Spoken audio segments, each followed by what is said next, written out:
Okay, today I want to spend some time with this dark Wukong character. So that's why um, I um, I was interested in creating Wukong because of the new game, which is out right now, and yeah, I thought like I didn't find a really like compelling, cool, cool looking concept which fits some kind of my style, which I like, with like very distorted, open mouth, like flashing teeth and whatever. That's why I decided to pick this one. It's not particular like Wukong. It's a dark version from made by Samuel. Let me see what his name is. Samuel was the first name of the um, Samuel PIRLOT. I hope I get the name right. PIRLOT PETROFF. Um, so very cool stuff. I already did, I think, at least one character of his. So please check out his stuff on ArtStation, for example. And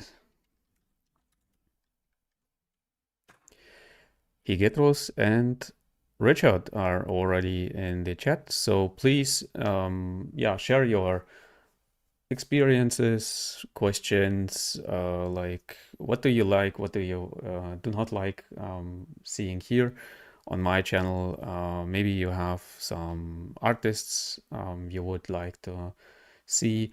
I prefer some kind of like art pieces, some kind like this. Okay, so it should be a little bit like mm, how to say, like World of Warcraft or Overwatch style. So it has to be something like expressive and something challenging as well. Okay, so challenging here on the Wukong is always like the hair, the amount of hair. I will not create this amount of hair today, like final.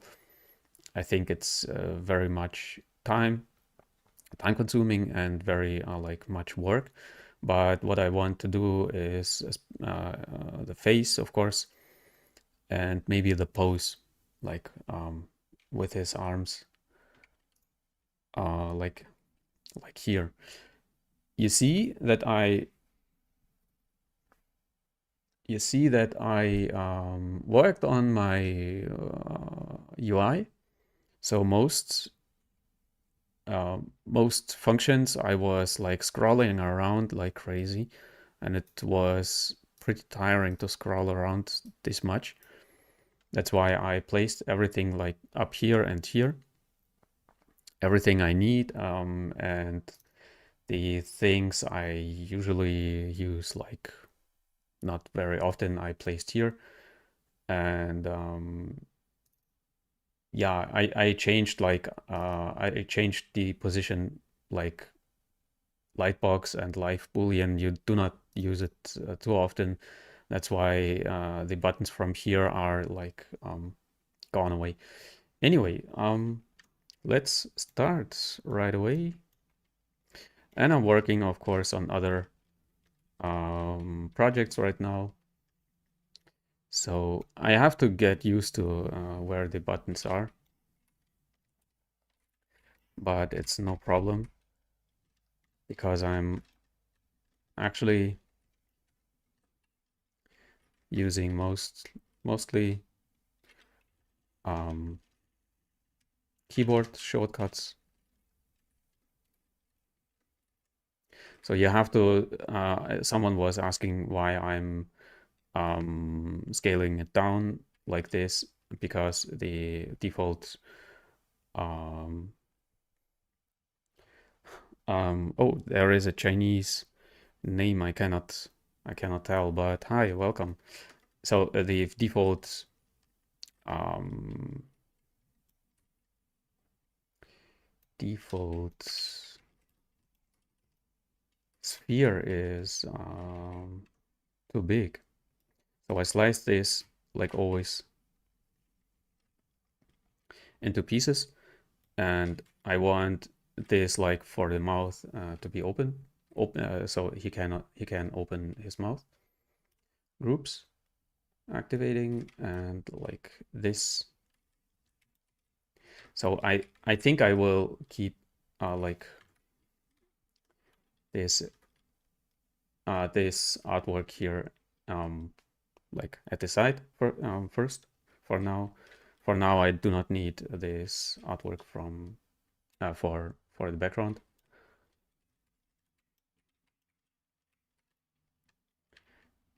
And yeah, opening the mouth.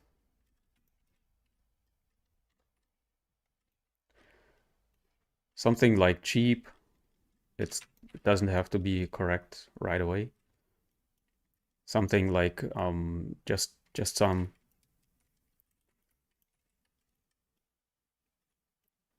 just some like volume or some space here.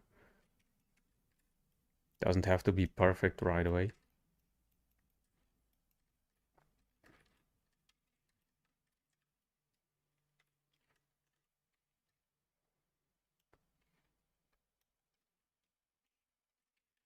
So yeah, like I said, I have to get used to. Oh, he has actually no ears, but I place some placeholders for the ears just as an orientation. And he has a very small nose, like a monkey, but I place it as well like this because yeah, you have to you have this like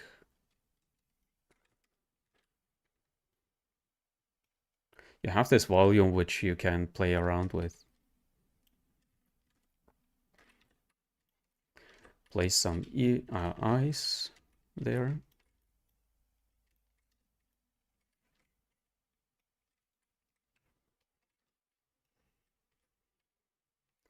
And I'm still working on my render process in ZBrush. It's not perfect because I want to create like my compositing in Photoshop, and the Photoshop process I would like to like when I did my compositing but did some changes on the rendering part, then I want just to replace the images. So this is what I'm working right now on. And there is already, oops, there is already a question. Let me do the like placing stuff and then I come to your questions. So I load background like this.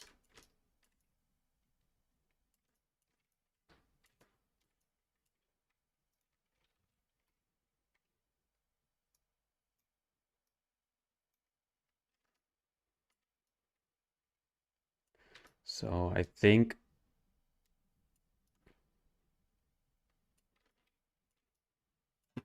I orient myself like on the eyes. I use the eyes as orientation. Something like this. Um,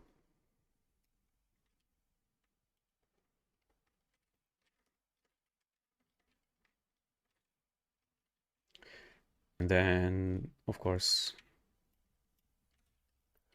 change proportions.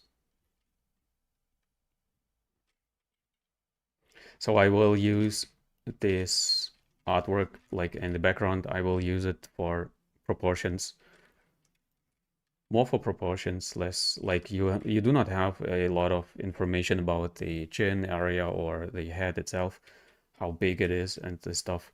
So you can do it like more free on characters like this. I mean on artworks like this. And of course monkeys have, here's a monkey king. Monkeys have a very flat, very small head. That's why please spend some time with anatomy for animals as well. So like this, I think I should turn the head around a little bit like this. And of course, like on a monkey, they have a, like the mouth is coming a little bit more forward than on humans. That's why you're placing the nose a little bit more far out, more far out.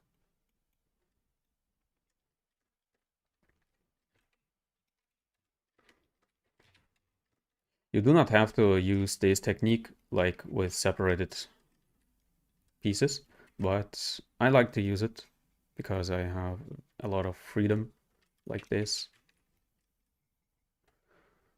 Let me see there. So yeah, I have to get used to this new UI. So your question.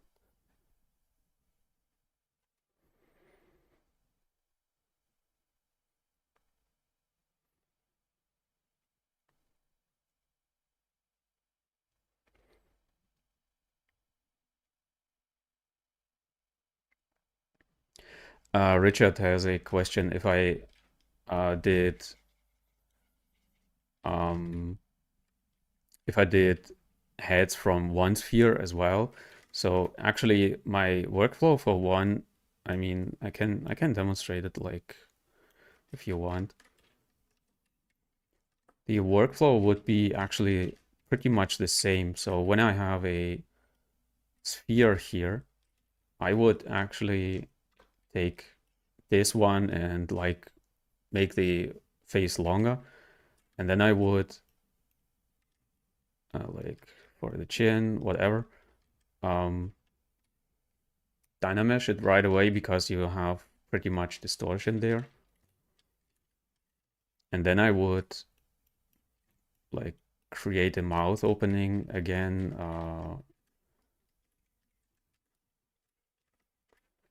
The dynamesh. And then you actually pretty much have the same thing. So yeah, it's not a big deal to create it differently from one sphere, two spheres, five spheres, whatever. It's pretty much the same. But here you have this opportunity to mask like this, like object-based masking, and work just on this piece, for example. Like, oops, I get messages. Like, I put it away. And yeah, actually, you can pull and push around like this without getting like mess up these parts. But the same thing you get actually when you mask like this.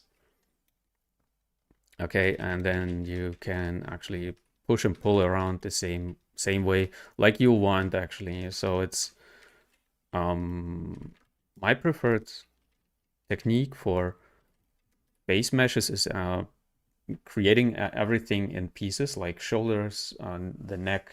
You saw it already, like the rib cage, the pectoralis, and like the trapezius. These parts in different pieces, and then by combining them, because like I said, you can push and pull around and without having to dynamesh it always. So I do not dynamesh it at all here. Okay, it's like it was already a dynameshed piece here, but I do not have to dynamesh it all over and over. That's why I prefer this technique, but it's of course one of many.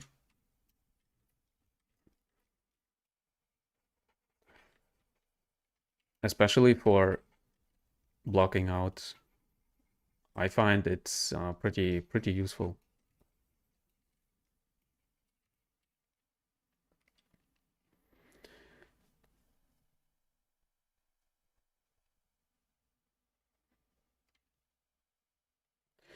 Um, Eric has the same problems like I have when you have this background image there, then sometimes you cannot clear by oops by like unmasking you cannot clear the mask. That's why like it's not perfect here, this method to bring your back image to the background, because yeah, it messes pretty much up the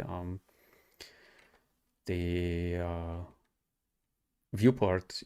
What I can tell you, you should like store your camera and then store the image, and then you control N, clear the background, then you can unmask how much you want. And then when you are selecting the camera, your image should like appear. You have to sometimes reload the image and store it again. So it's pretty buggy here. I'm not happy with this background image thing, but it's like the best method we have so far in ZBrush. So yeah, it's oops, always always pushing buttons. Yeah, let me continue with, and you see like sometimes I get these artifacts there as well, so it's not perfect. Like I said, it's sometimes annoying actually. Oh, cancel front like this, and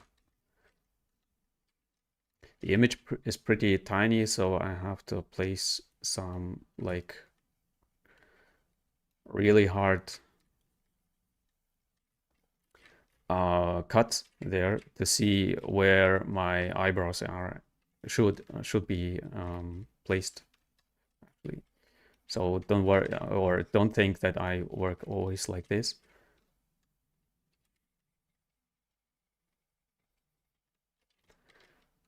But just for the volume.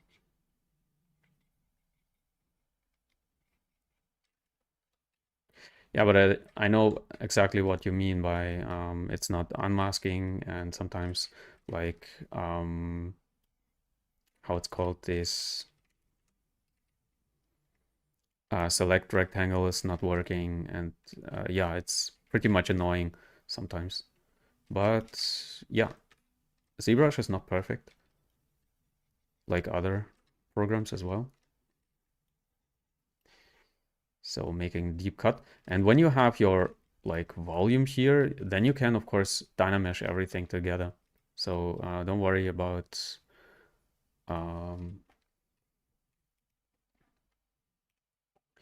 if you can like use dynamesh or not. I get these teeth again, like always.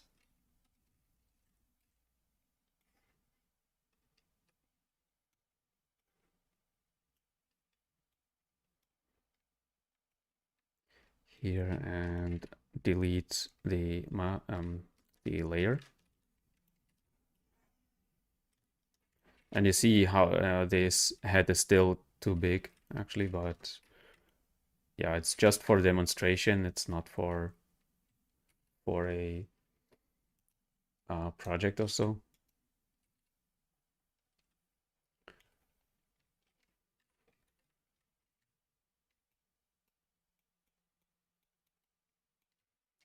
And again, like teeth creation here, split hidden.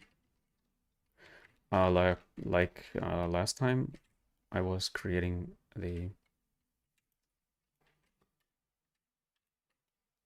pirates.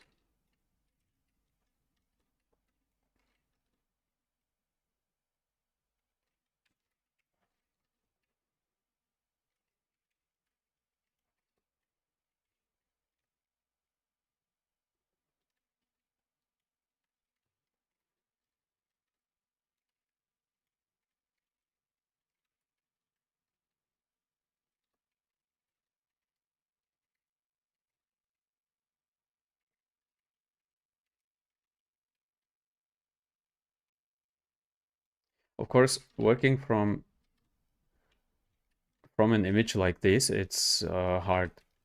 Okay, so you have to be able to imagine this character like in a pose. When you do not can when you cannot do it like in your brain, imagine an A pose, a T pose from this character like in your brain, then I would recommend to not work from a piece like this.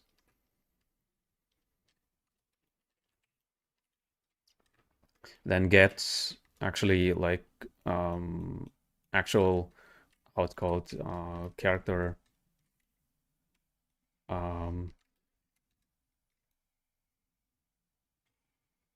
creation, like sheets where you see turnarounds and A poses, T poses, whatever.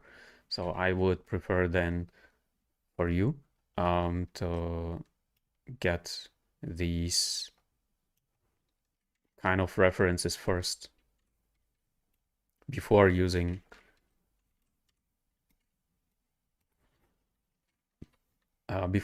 pieces like this.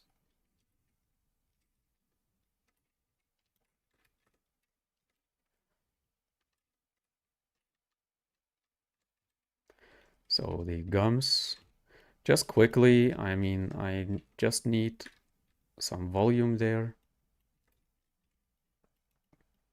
Of course, later I will refine this. Duplicate.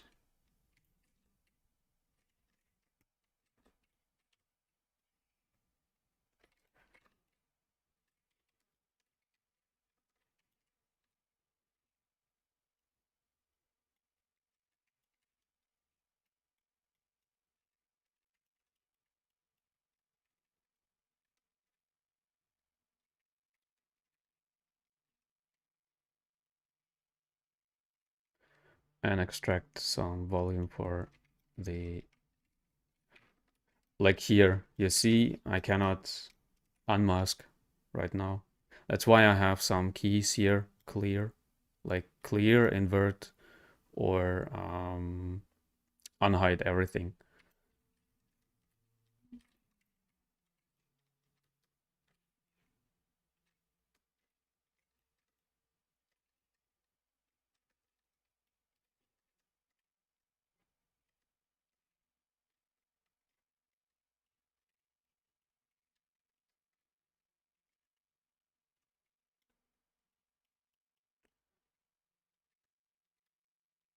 So, and there was Mickey and Christian, welcome.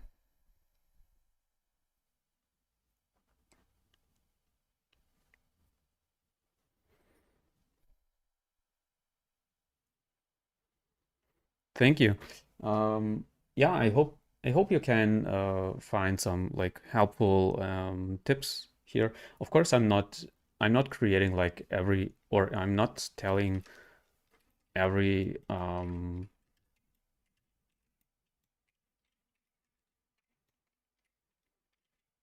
yeah, you see it's not working.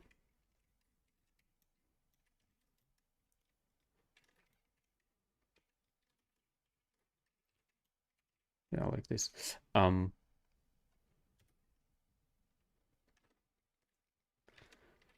I hope you find my stuff helpful.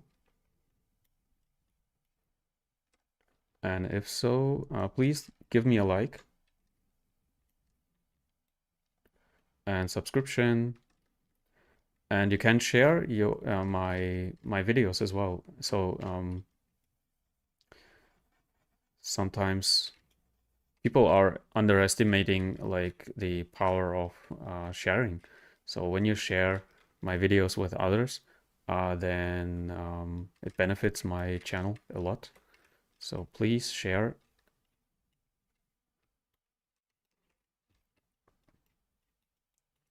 So let me see what I do next. On characters like this, it's of course not easy to like, usually you have some kind of plan what you are working on, like on a human character. Usually you're doing like the face and then the hair, for a bust, I mean, or first the clothing and then the hair. But you have some kind of plan. But on characters like this, it's a little bit different because you have to like work out this volume first before continuing with details. And this should, of course, like make sense in for this character and of course in 3D.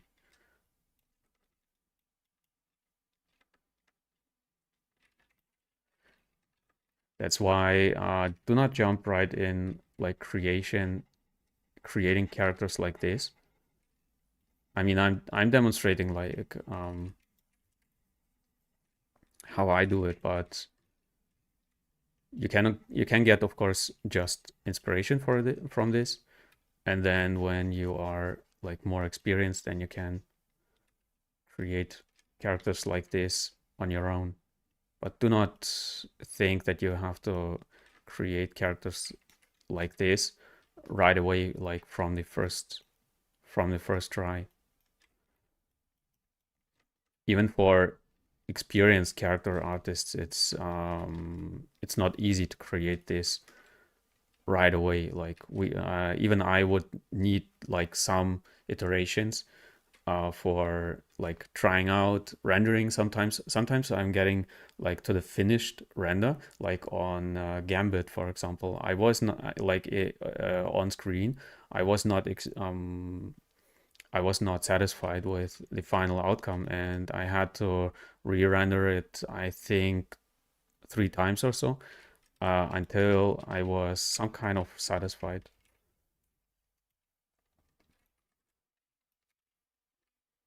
So this happens, of course.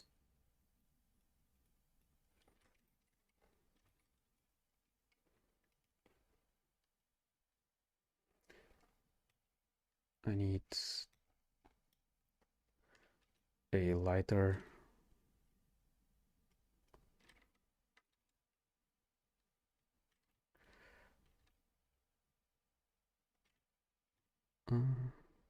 Material to see better the contours.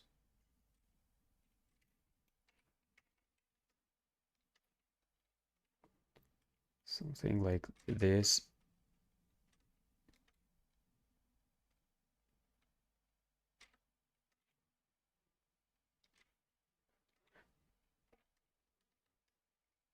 I'm distorting the teeth a lot because they are like very big anyway, so I will rework them anyway here and there.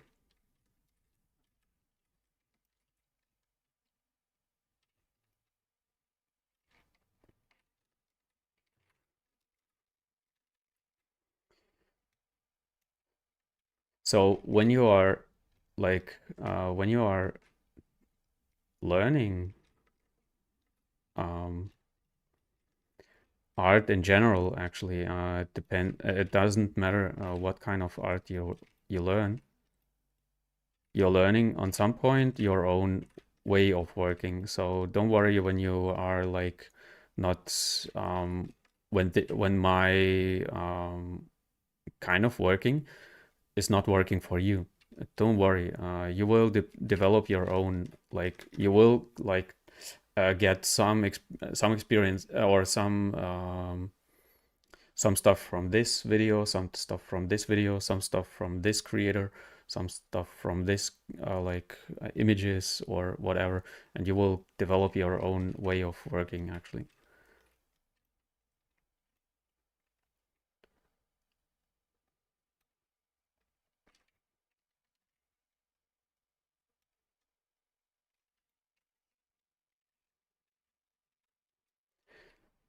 So from the volume, it's okay like this.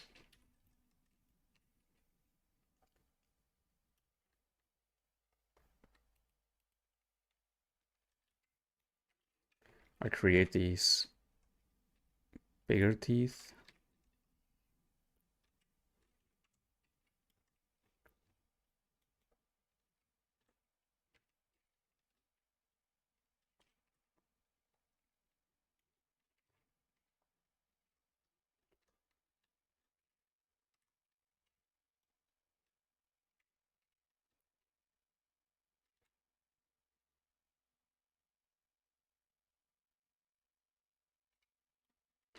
So it's of course very, very small. I would need like a bigger version for the face only. But yeah, I can do it like this right now. I mean, without the face separated.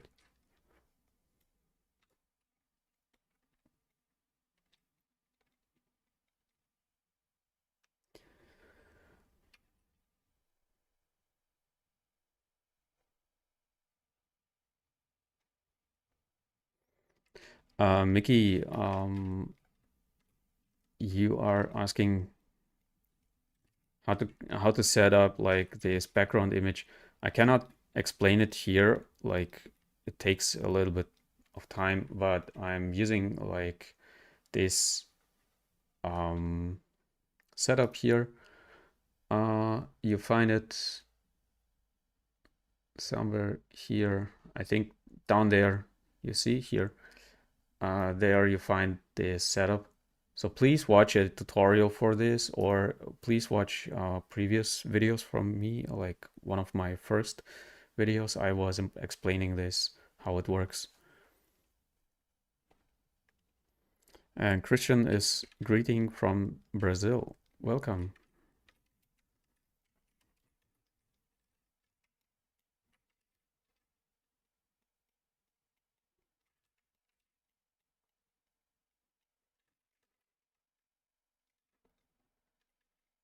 So let's continue here. Like this, quick and dirty first. So don't worry when your piece is not perfect right away. It doesn't have to actually.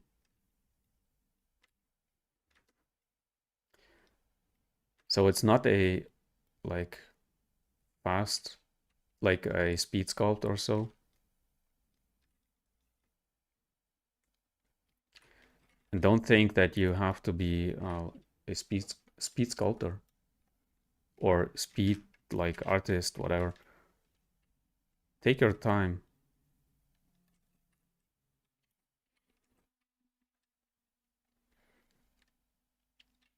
Local symmetry there.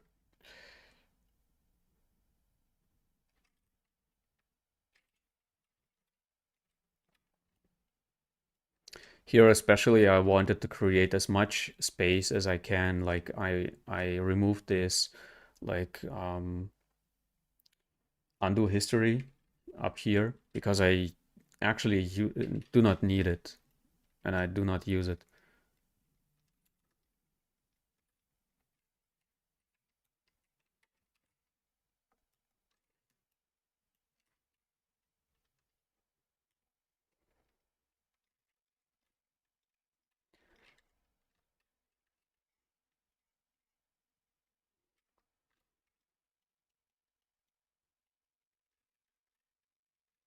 So I'm placing right now some volume for the hair. It's very important here.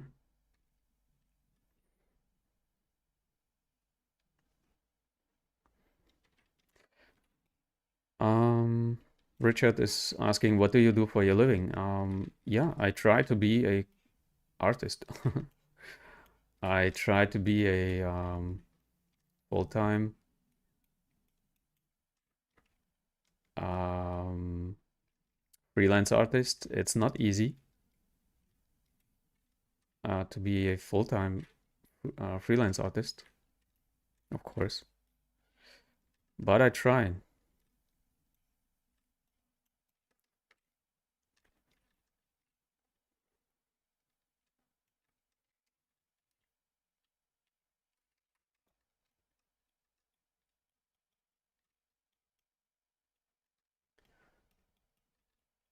Like this volume here.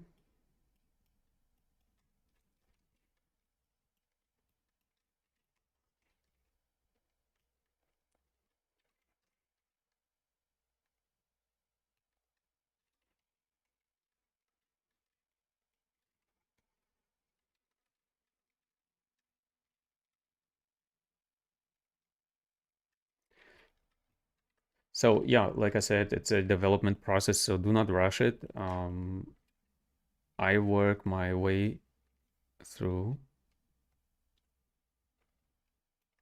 and watch for the volumes I need first, of course, and then let's divide it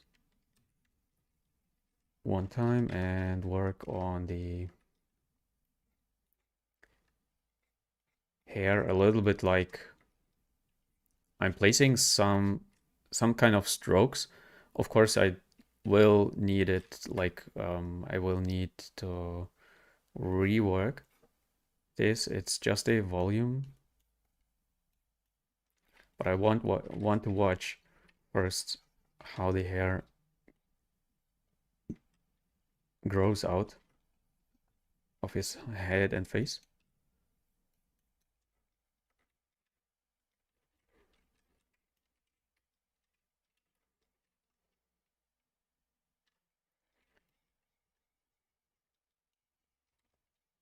So what's going on here, like on the cheek area, it doesn't actually matter because we would not see this character without hair. So as long as you are placing some volume there, it's totally fine. You do not have to like make it perfect. It should make sense,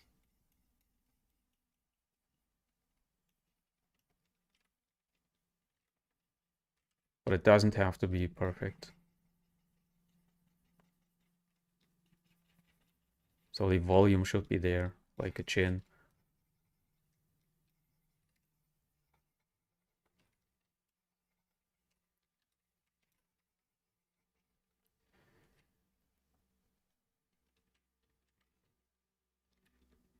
What is your artistic background? Yeah, my artistic background was actually, and you're asking, did you start with 2D? Yes, I was like, I already told it on other streams, but I can tell you as well. I was always creating like or painting or sketching in my school time, and I loved like um, creating characters for or from uh, comic books, for example, Spawn and Batman, Wolverine, and Spider-Man and the stuff. I was creating a lot, like I was drawing a lot, and then I entered a art school, but pretty like um not early, pretty late actually in my like in my I was 20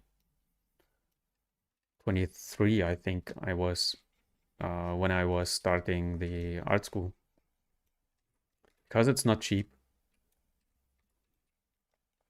And first I entered university, like studying engineering, but I hated it and I didn't continue. And then I entered art school.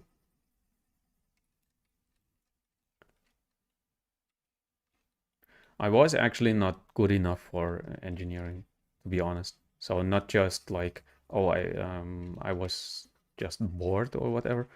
I was not good enough. And that's why I hated it. Hated it.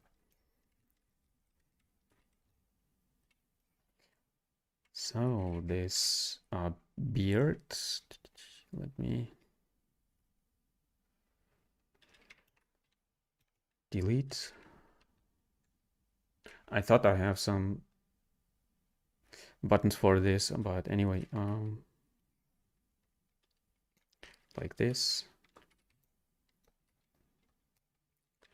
Split. And yeah, and then of course through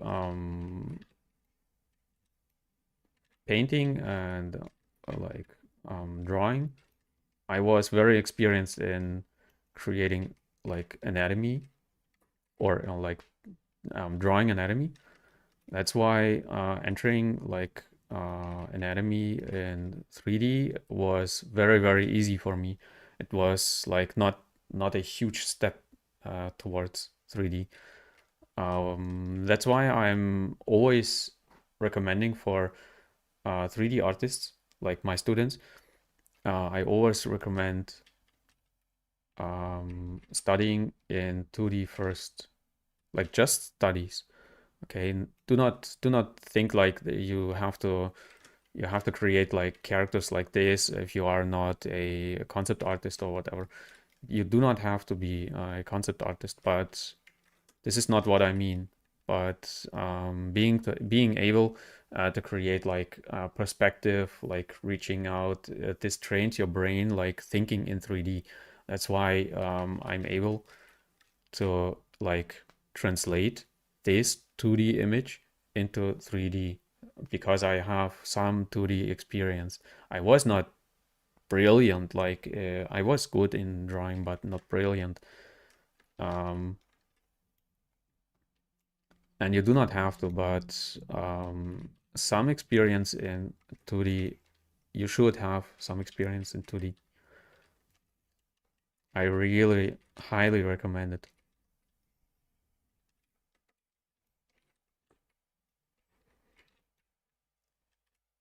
Of course, you can start 3D right away, especially when you are more into like environment arts or hard surface, like I don't know, space marines, whatever. But actually, for a space marine, when you're creating like an Iron Man suit or whatever, then you have to think about like, oh, there is actually a human being inside, and he has to move his arm and shoulders and whatever. So when you are building like for a human being something, or when you are creating a car, of course, a character should enter this car. Of course, like a usual car, like in the reality, it's not a problem um, because you have some experience or some examples for this in the real world. But when you are creating like a car for him, for this character, then you cannot create a like a Lamborghini or what, or if I don't know what, a BMW. Okay, so of course it should be a car which is like made for him. That's why you always have to have some experience. Like we are creating, of course, games. Uh, we are creating this like game environment for characters, not just for some reason. It's made for characters. Imagine like Lord of the Rings. The Hobbit houses are made for hobbits. That's why you have to know something about anatomy, because they are shorter, they are, I don't know what. So they are not building their houses just because they are beautiful like this, but they are building their houses for their own anatomy. And that's why like the Gandalf character is like standing like this, like he is a huge giant for them. Okay, that's why you have to like imagine that there is a living thing living there. Okay, a character. So yeah, actually you have always have to have characters in mind, even if you are creating um, environment art or whatever. Props, for example, props. You have to build a gun for for a human being or for something like humanoid, because it's using, like the character is using the gun. That's why you have to have this character in mind. You cannot have no experience with character and then building things for characters. So it doesn't work like this. But of course, when you do not want to build characters, you do not have to. You are like, but some experience with characters is a huge plus. Eric has to go to work. Yeah, you're welcome to watch this as a VOD, of course.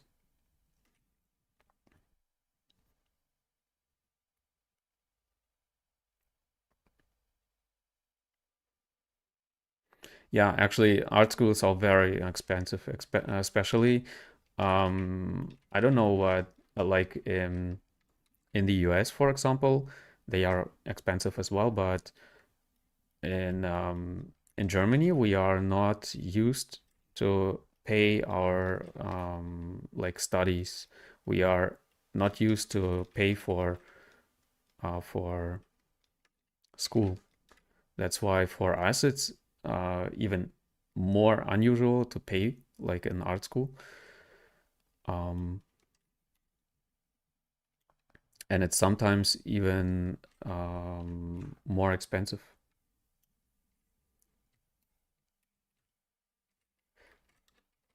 because like in the US, the employer knows that you have to pay for the school for your kids, for example. When you do have kids, your employer knows it, that you have to pay like college for some time, okay, like in 20 years or whatever. That's why you are getting a little bit more like money to spend or to save for college, for example. In Germany, it's not the case. They tell like, oh, you want to go to art school, which is like you have to pay for it. Good luck. Okay, so you do not get any money for this. They tell like, oh, go to a university, it's for free. Why are you paying for your education? Makes no sense.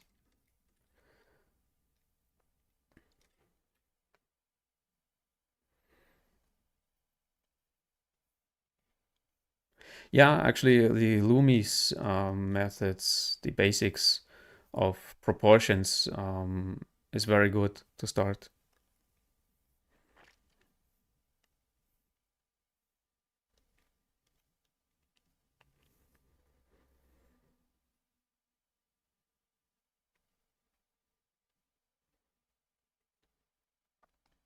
Yeah, actually, finding a proper artistic school is not easy, of course.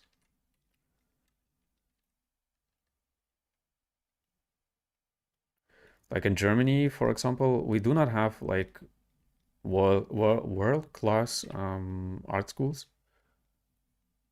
but we have some actually, and we have, of course, some which are like made for game um, like game artists or game developer.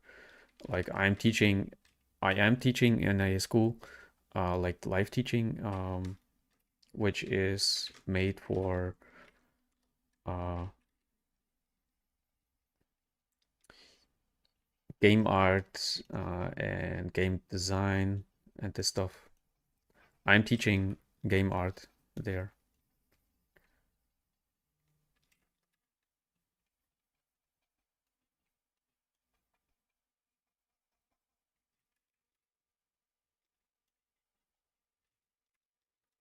So something like this works. So we are just in um, planning phase still here. So we are planning or we are working on volume first. So of course, when you are interested, I offer some coaching on my Patreon right there. If you are interested in my courses, in my coaching or whatever, maybe you have like special questions which you cannot answer through tutorials, because many tutorials are not answering like questions actual needed for a beginner artist. Like beginner artists are watching through tutorials or videos from like artists in um, on YouTube, and are confused. Like the tutorials are jumping right into the like theme, like creating a face. Okay, well, but it's too much. What do you do before? Okay, are you learning like ZBrush or Blender? And I tell like, do not spend as a beginner, do not spend time with ZBrush or Blender or whatever at all. Spend time with like when you want to create environments, then just draw environments and draw it like how how you imagine like a player would play inside of this world. I mean, create a game first, or create the map first before jumping in Unreal Engine and rendering and whatever, before you even know what you are doing there. So do not spend time with, or do not, yeah, like waste time with program learning before you know the basics. So we are creating more hair volume, and like I think I need to switch to Snake Hook and how it's called, Sculptors Pro. Like something like this. Of course, it's not the finished version, but I want to get the volume first.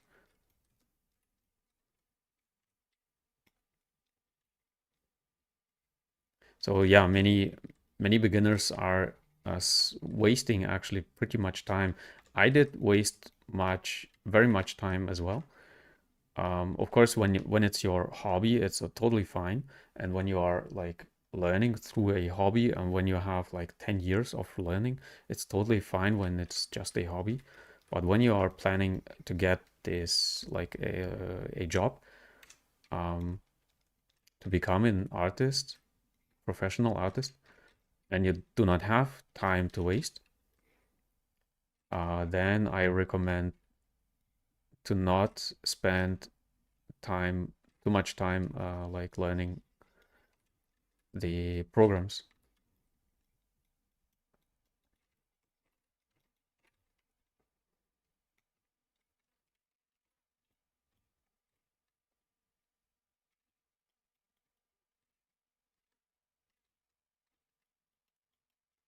Yeah, something like this.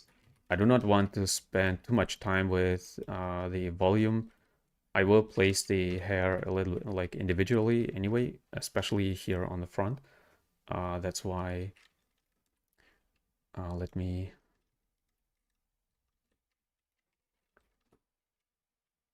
And of course, it takes time, and we do not want to rush this process. Like some characters I do off screen, like I finish them off screen anyway. So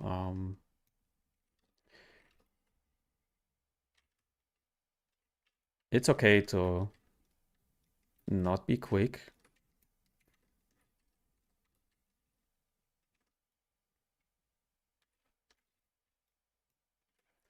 And more questions.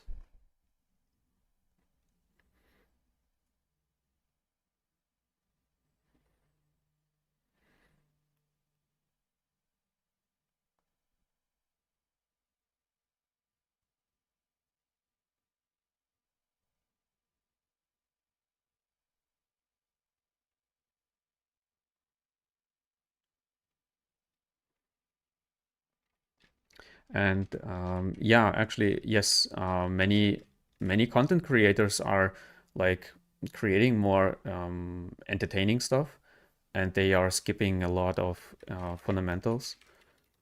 Of course, like this is know-how. Actually, I don't know if like people are um, like keeping know-how for themselves. I don't know. I try to not keeping know-how for me, but I know when I start like explaining when I start explaining something, then I know that this person is maybe missing a lot like before. That's why I'm trying like not to have like every on every session I'm making here, like live on stream, I'm not trying to establish new techniques or whatever. I'm always using the same techniques. So yeah, and I do not try to entertain someone. Of course, when you think my stuff is entertaining, then it's cool and then it's nice for me. But I'm not trying hard to entertain someone. Um, my approach here is actually to learn on my own. Okay, so like teaching and speaking like to a camera, talking English language because it's not my um, primary language, of course. And of course, like learning on my own, like stylization, simplification of characters, interpretation of 2D pieces to a 3D piece. Okay, so I am learning on my own as well. Rashad has a question.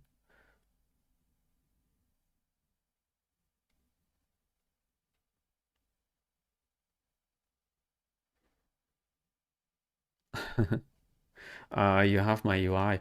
Um, yeah, like you see here, I have a new UI because I was using a screen-based tablet. I'm testing right now some, and yeah, there will be like videos about this. And I optimized my UI a little bit for the screen.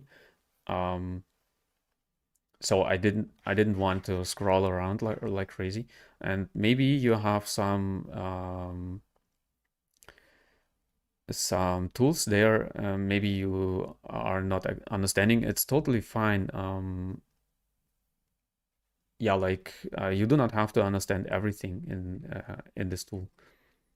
As I mean, in ZBrush, or you do not have to know everything.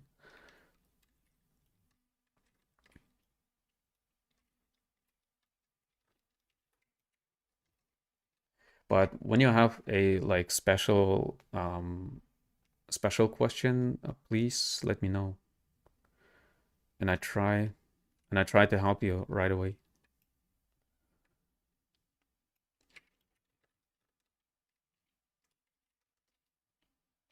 So I'm extracting here these head pieces.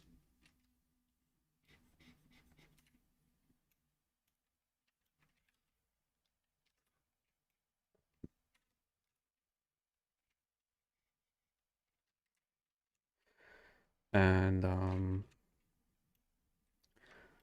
I place some curves for these spikes,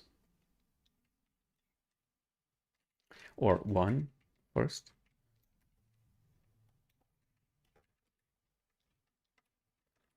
Like create one and then duplicate it.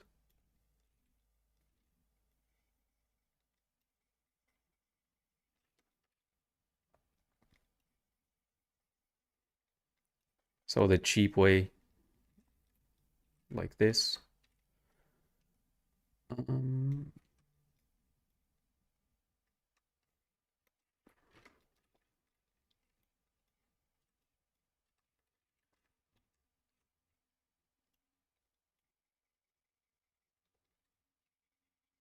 H polish is brilliant for hard edges, hard surface.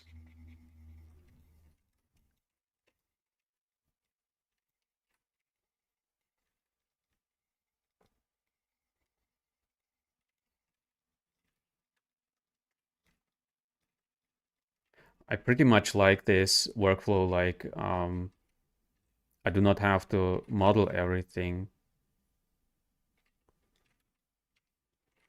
by hand. I can sculpt it right away here. That's why I really enjoy to work in ZBrush.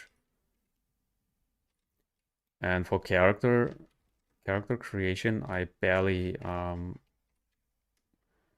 use other tools than ZBrush.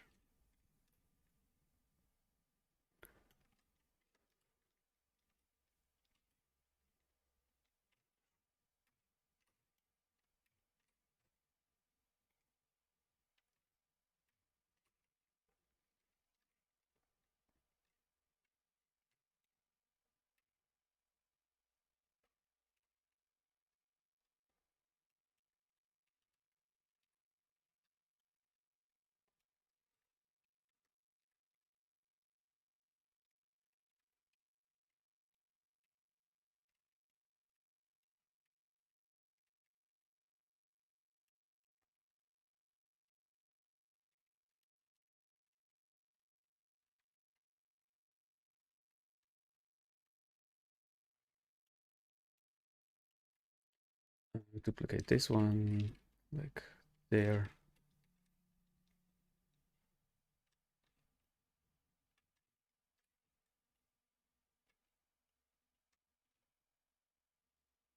Sometimes you have to find out how it works actually.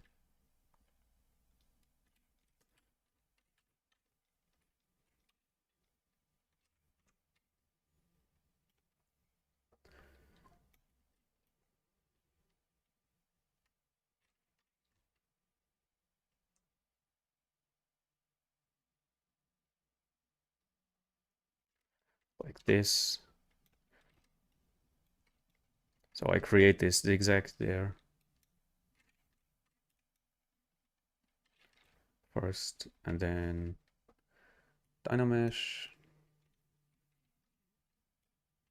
with a high resolution, and then H polish.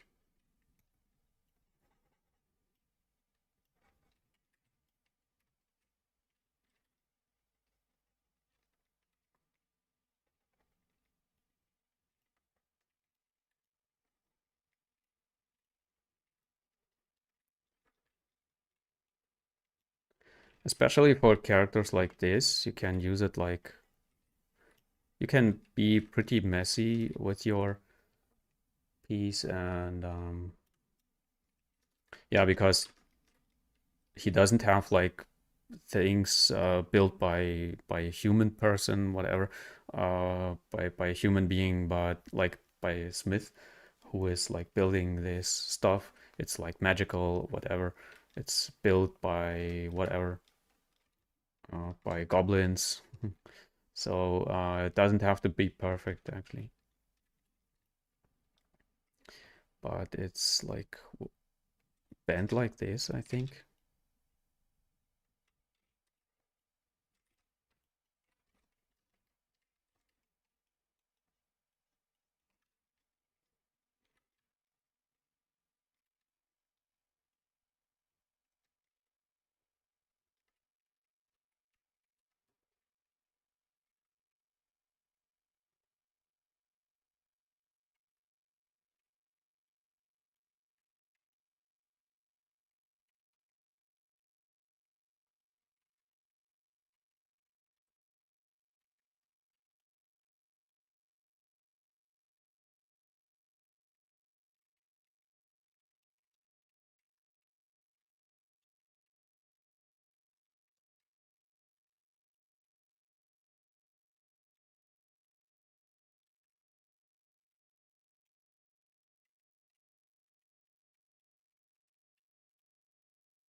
And Lars has a question. Let me save my progress.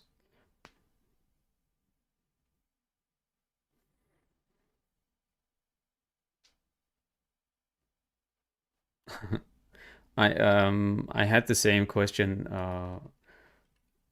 this like half an hour before with this background image. Please watch this. Let me see. Let me find it for you.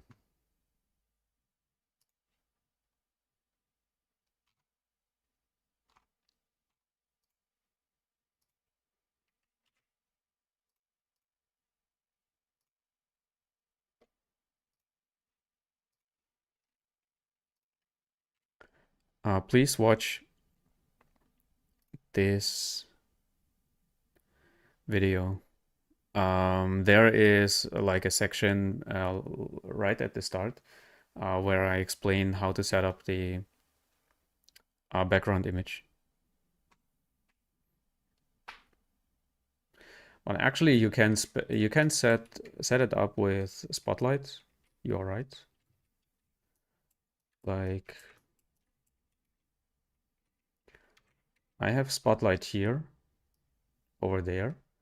For example, let me create a copy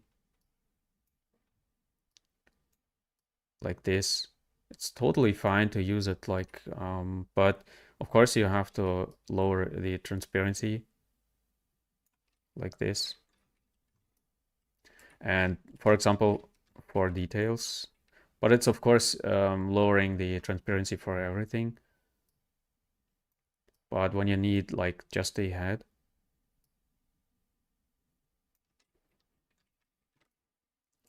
you can use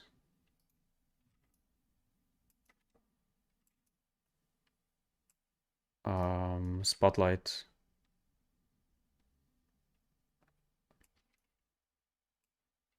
No, this.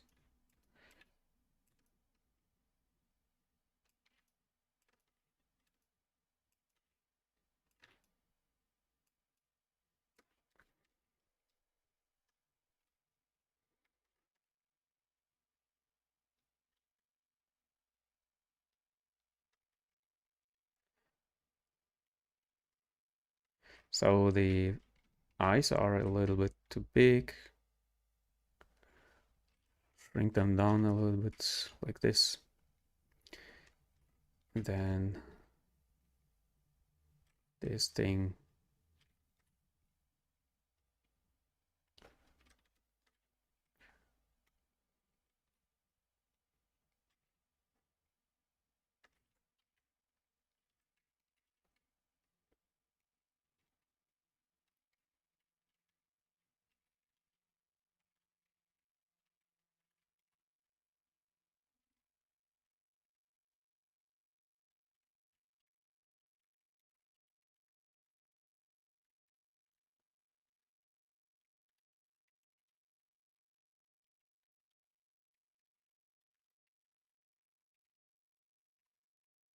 So you can use actually whatever you want, whatever works for you.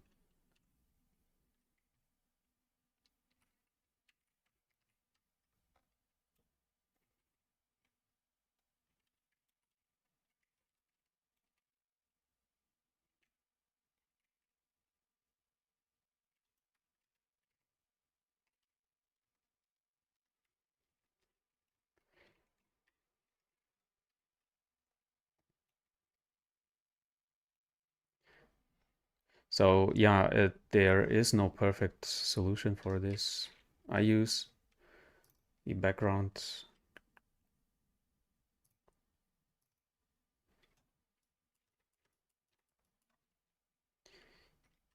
here as well. So like a mixture between both.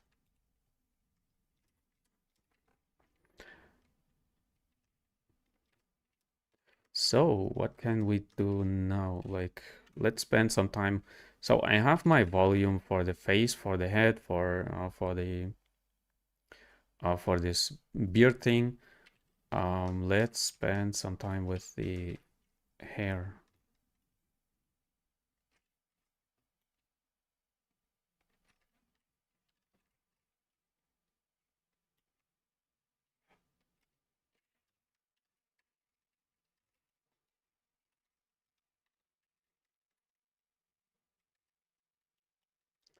And because it's so special, like very spiky, you could actually make one version or like use these ones.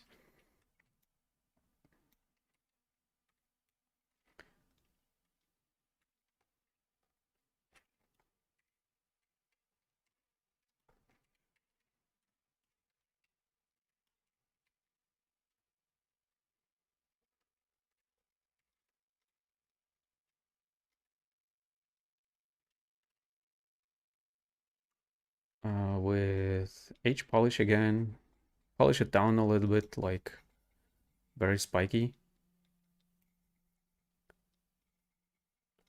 like this. And just copy it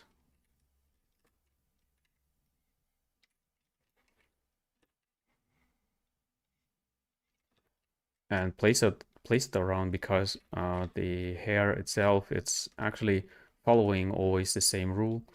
That's why you do not have to like create it every single piece individually. But of course, you have to have an eye on it that it's not repeating too much. So you have enough like variation in there.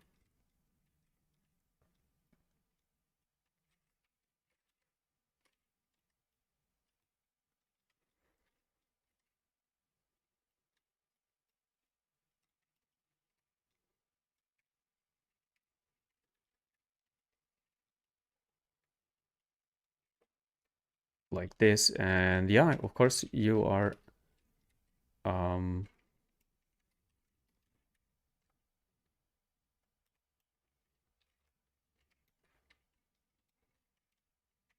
free and yeah, this creation process.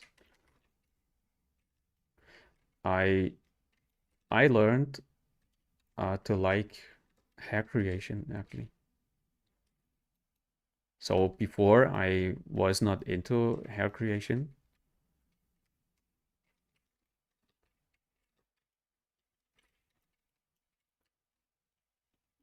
but I learned it and like I spent time with like studying hair and created in 3D,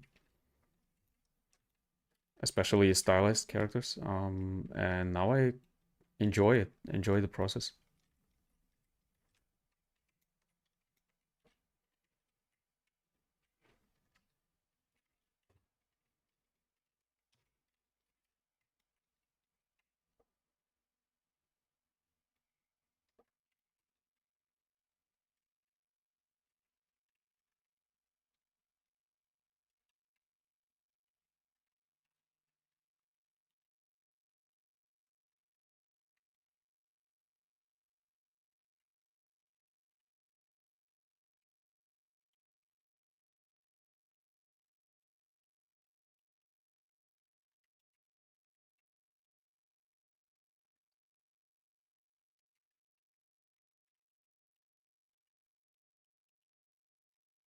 But he has, of course, a lot of hair.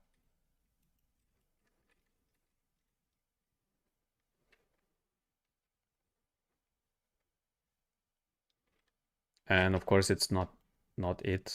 Like this is not it. Like creating just spikes like this.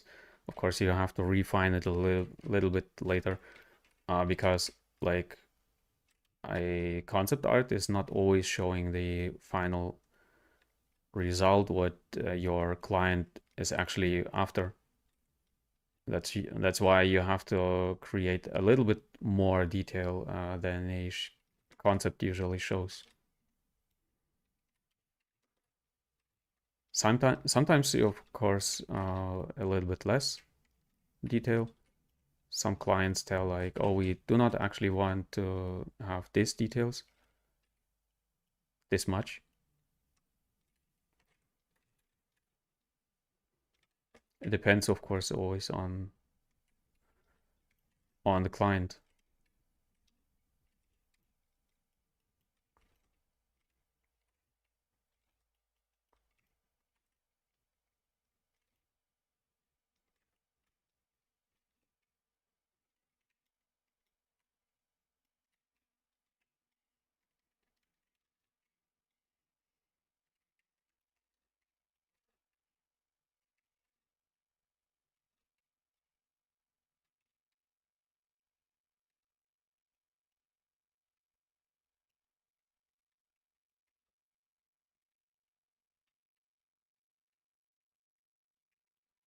So this volume is a little bit in the way.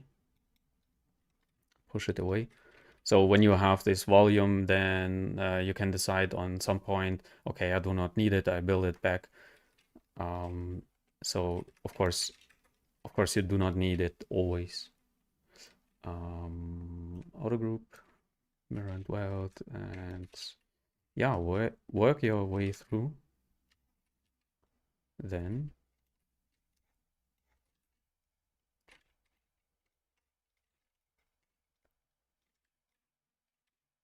oh,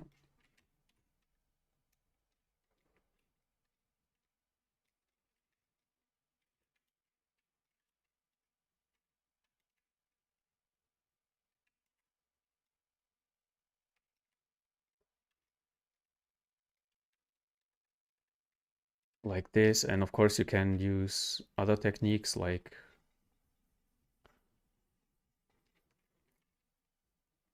extract, for example. So it's pretty much the same.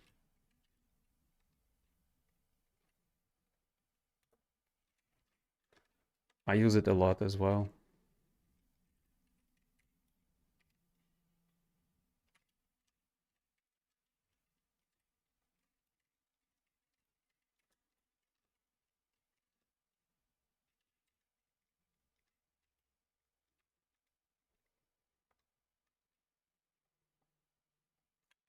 Close holes. Where is it? There, close holes.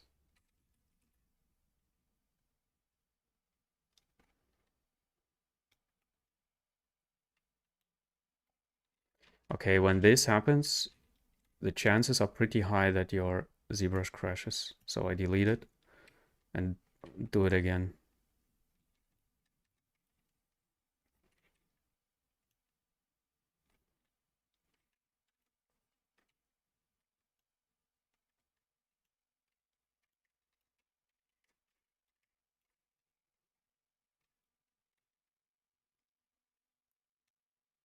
Hmm. Then let me do another technique. So I will just sculpt this. Don't worry. This works as well, like building a volume and use the Damien standards here instead. And this piece is of course not symmetric.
Oops.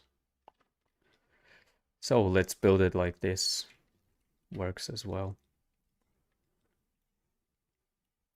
It's a little bit more like more clean when you do it from separate pieces, but you can do it like this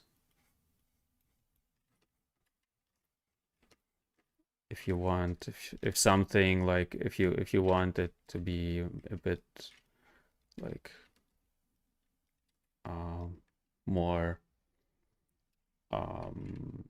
faster, then you can do it like this.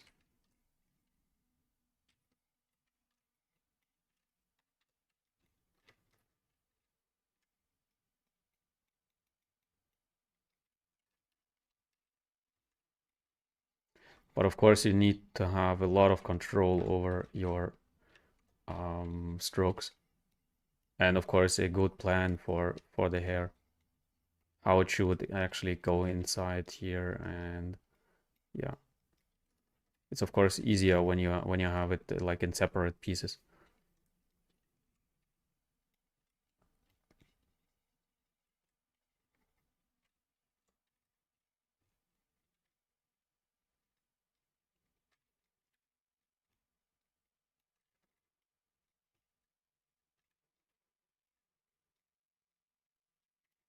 Mm, Actually, I think it should be a little bit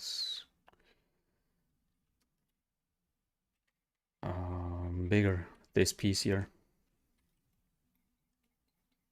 like a bit longer, going here,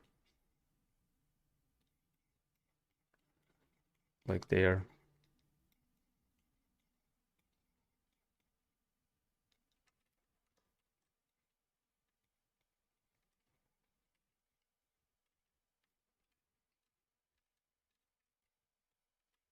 So sometimes you have to experiment around until it works for you.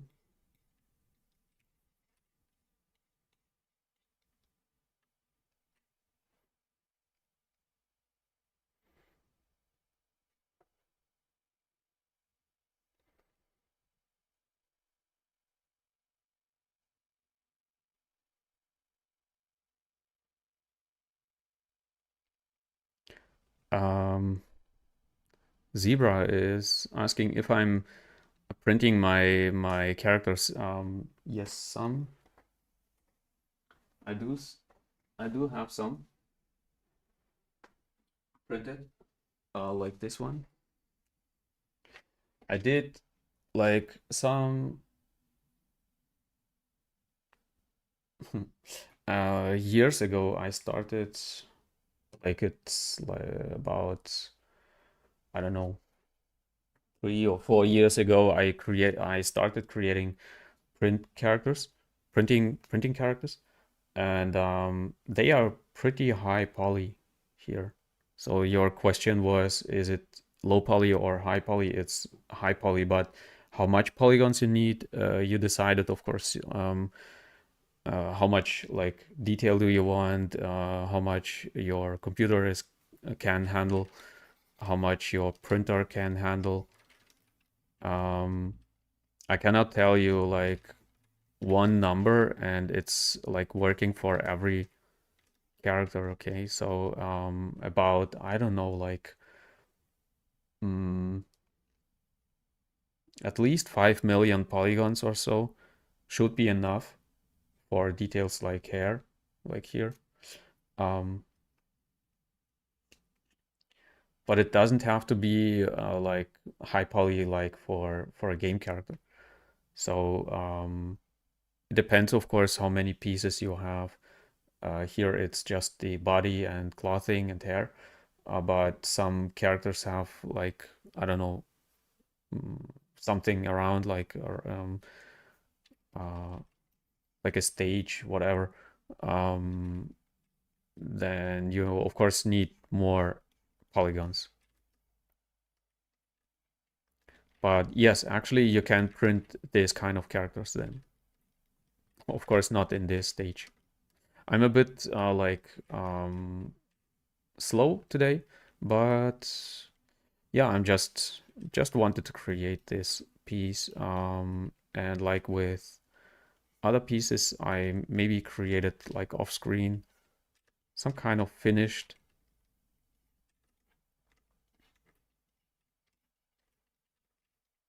And yeah, creating hair for print is pretty fun actually.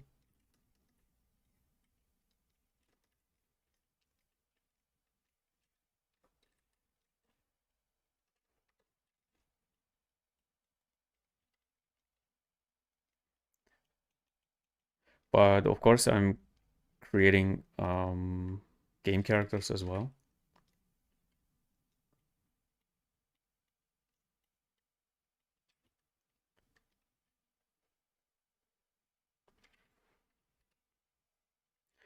You're welcome. So I hope this helps you. Like low poly is of course not suitable for printing because you want actually enough information, like enough resolution and enough details on your character.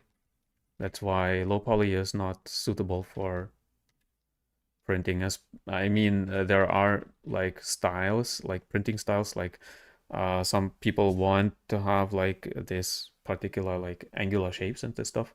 Of course, you can print low poly characters as well if you want, but usually you are printing very high poly pieces. So like this.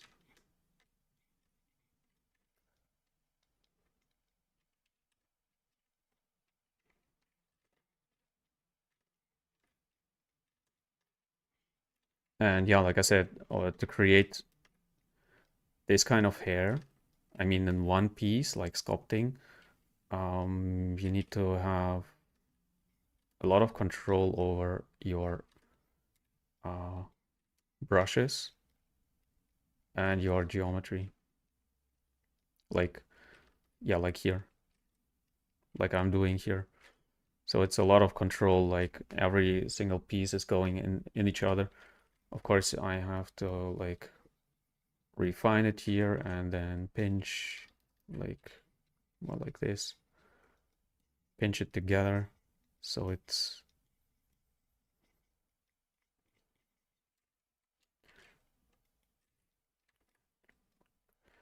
more like this.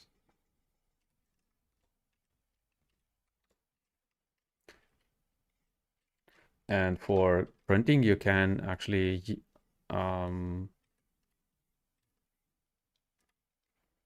go pretty early from like not creating it like perfectly symmetric.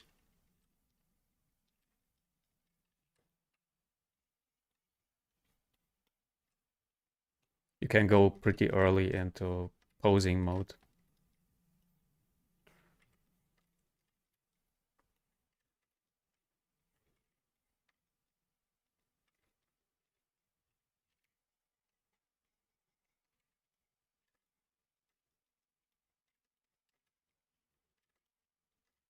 So I created right now like this. It's a little bit messy, but of course you need to like clean up a lot.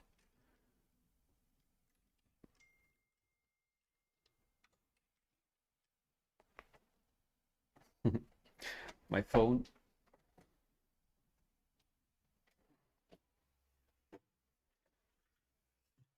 So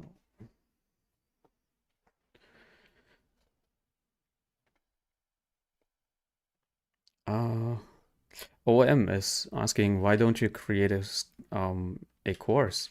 I try, but I'm working a lot right now.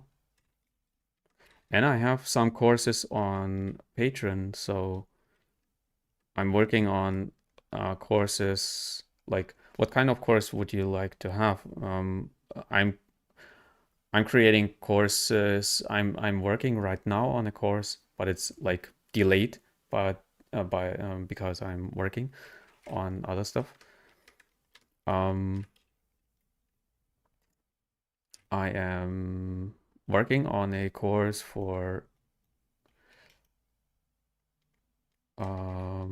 anatomy,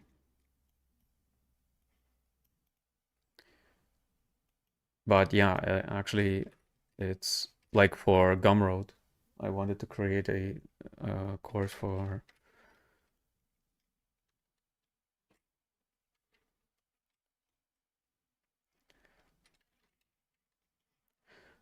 but yeah, like I said, it's a little bit hard to decide where to start the course because some people are like, I need a beginner course for anatomy, and when I enter a course like 2D course, for example, anatomy drawing, then many people are like, oh, I don't want to be a 2D artist. Why should I draw anatomy?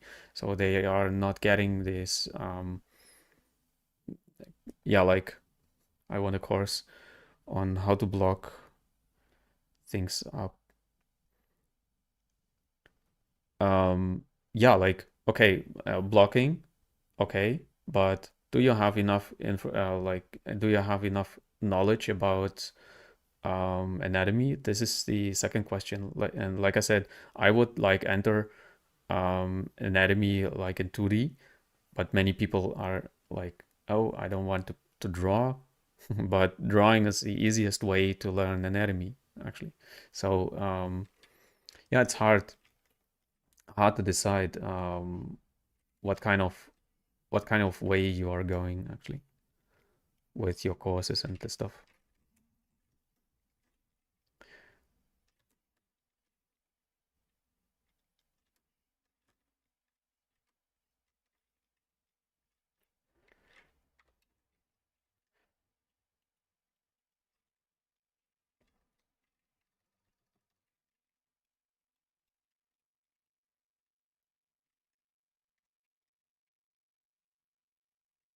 Because actually blocking is very very far into the process. But I always tell in my courses for my patrons, do not enter this process too early.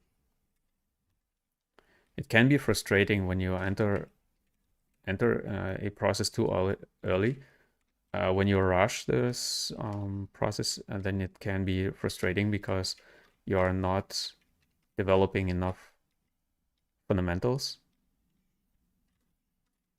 But yeah, many people want to enter like drawing and 3D too early and are frustrated then why it's not working.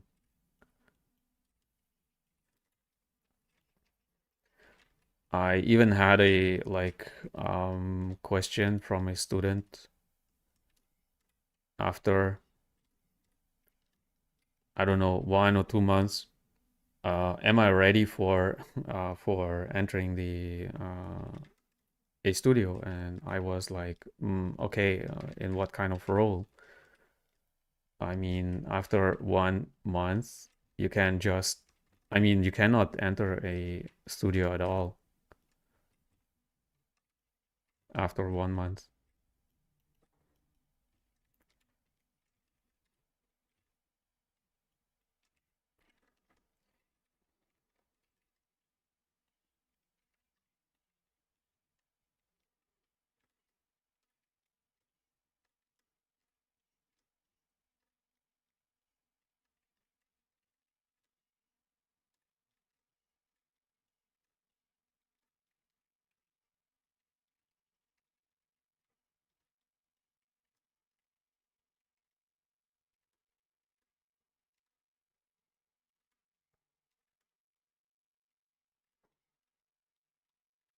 But when you want to learn, like very, very, when you are very serious with learning, then you can, of course, uh, enter my Patreon.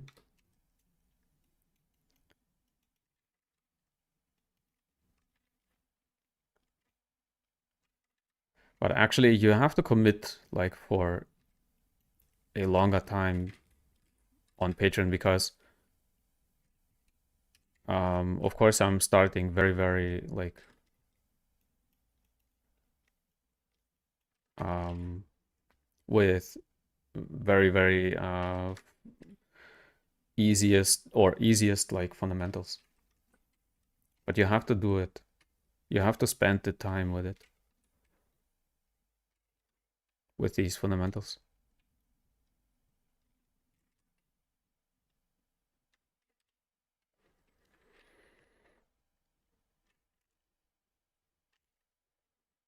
In which year did you start 3D sculpting? I'm not sure what you mean by year. Do you mean like 2000? I think I started 2000. What was it? 2000 and 2008 or whatever. I was 22 or so. 22 years. When this helps you, I mean, some people are thinking that when they are 16, life is over, and they will never get a job. So yeah, some people are want to rush the process and want to enter this industry and want to be rich fast and this stuff. And yeah, actually, it doesn't happen like this.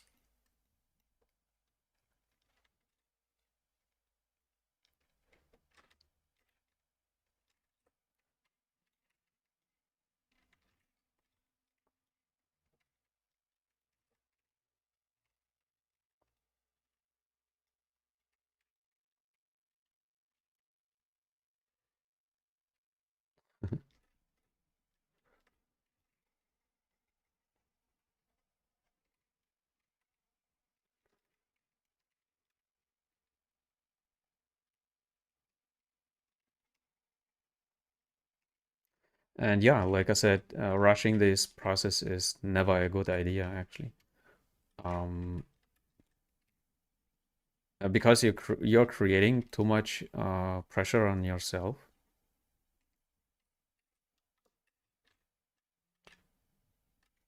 But these things need time, of course, to be placed in your brain, like training. Okay, so you ask yourself when you are really serious with um, getting in some kind of industry. It doesn't matter actually what kind of industry. Ask yourself, like, are you able? First thing, many people think that they can learn enough from YouTube videos, and ask yourself, are you able uh, to um, to win a boxing match just through watching YouTube videos? Like there are a ton of boxing videos on YouTube. Are you able to learn boxing through YouTube videos? And are you able to win a match against a pro athlete? I mean, a pro boxer? Of course not. Can you build a house just from watching YouTube videos? Of course not. Are you able to build a car from watching YouTube videos? Of course not. Are you able to like win a match in a football game? Of course not, through watching YouTube videos. So yeah, you have to ask yourself, how serious are you with entering this industry? And of course, there are so many people who are very, very good and very well educated. Many of them, of course, did it like learn themselves through YouTube, maybe, but it's a tiny number.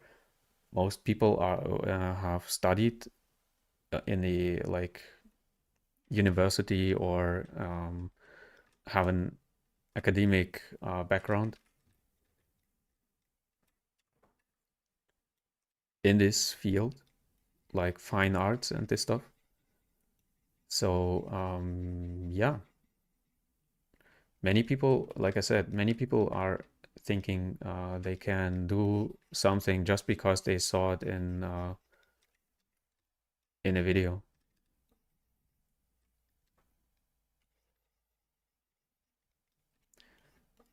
Same thing with like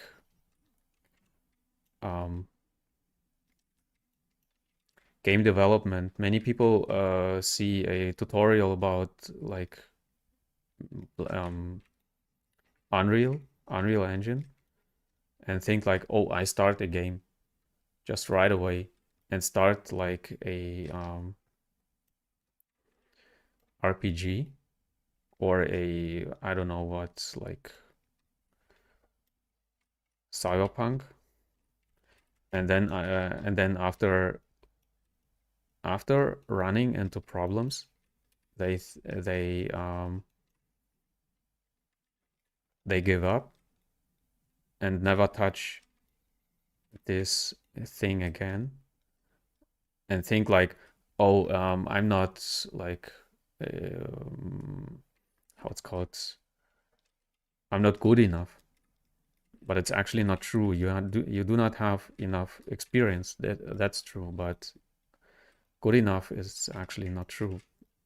You didn't give yourself time to process this information and yeah, learn it properly. So this takes, of course, time. So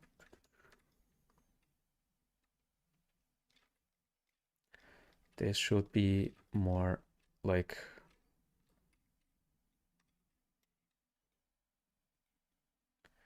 an edge here.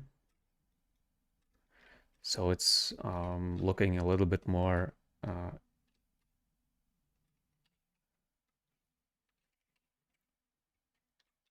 more stylized. Let's do it like this.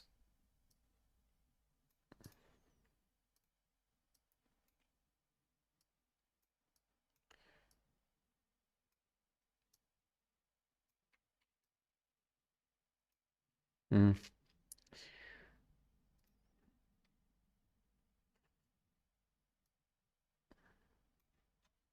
I need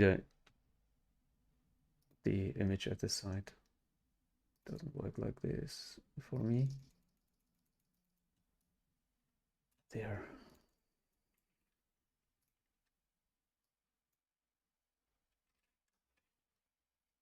So what I wanted to do is actually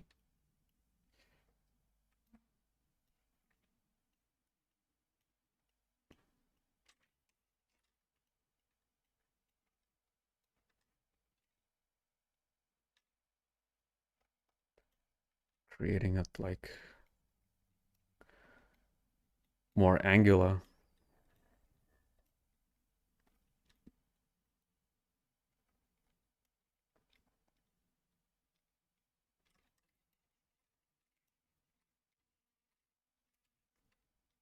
So it's a quick and dirty version, of course. For a proper like character, you should spend a lot more time with creating it like properly.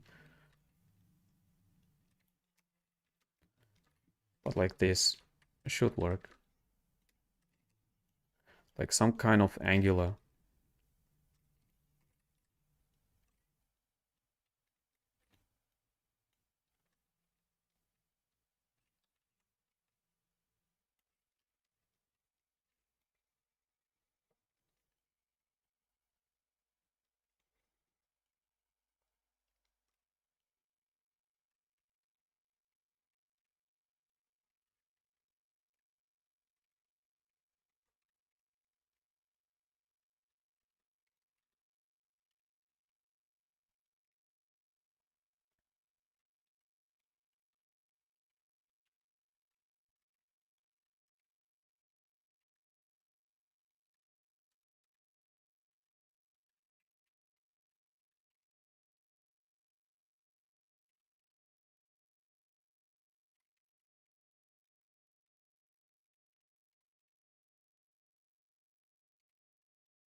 Yeah, please watch my videos, all of my videos.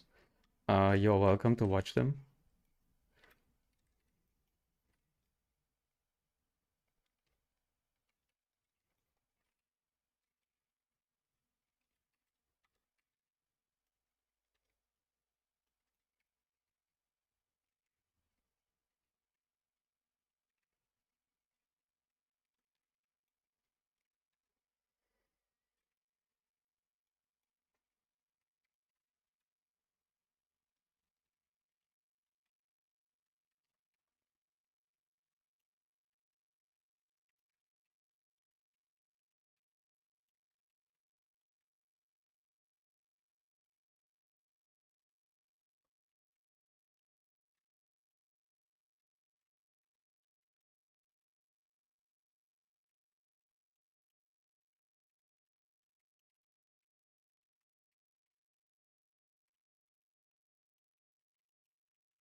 Um,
so he has huge eyebrows.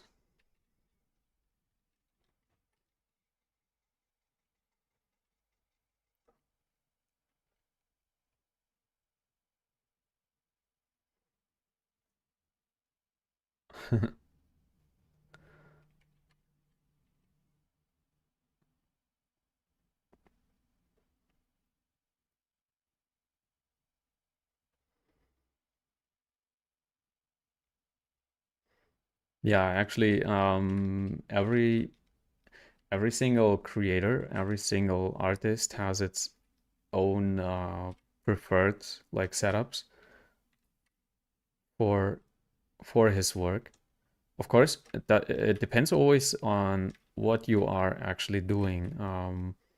Like many people are, of course, using it for realistic characters, for example, mostly for characters, um, and need maybe other stuff than I have here. I usually use like I explain a little bit like splitting into groups or deleting stuff. So I'm splitting, deleting here and there around. Then of course merging or mirror and weld. It's actually the same, like not the same, but it's should be actually there. Then of course Dynamesh and ZRemesh, I use it in combination with each other. Then some like deformations like from this panel here, like inflate polish groups and this stuff. Then of course the brushes itself here, like for painting and brushing. And then what do we have here? Like backface masking I use a lot. Grouping. Then here for the, how it's called, for the viewport stuff. And then here some buttons which are not like when they are not responding here, like unmasking. I have some buttons here. Then double and flip when you want to flip the normals, close holes, weld points and this stuff. Crease by polygroups, I love it. And then extracting, like creating new geometry. I love this tool as well for creating like clothing and this stuff.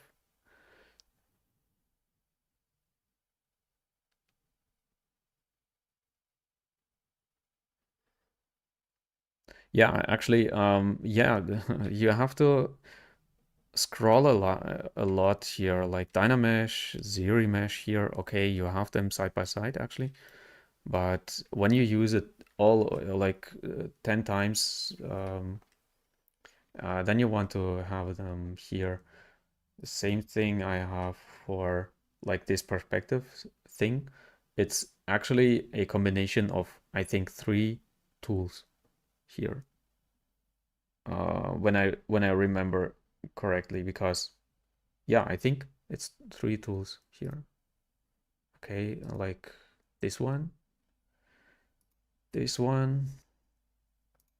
and this one. Okay, so I have it in the one panel. The same thing with rendering. When I render my stuff, then I have everything here, like control over shadows and ambient occlusion. Of course, I have my own tool for this. This is like a addition.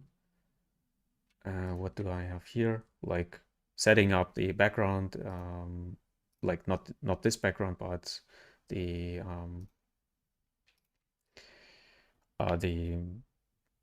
canvas. So actually, this is it. Then I of course use here these tools, like these panels from the tools.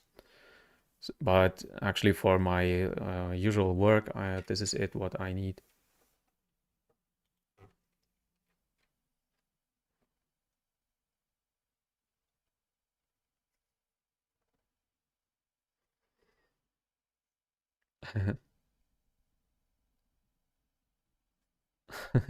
Yeah, actually, like I said, I had everything here I had in one panel like this.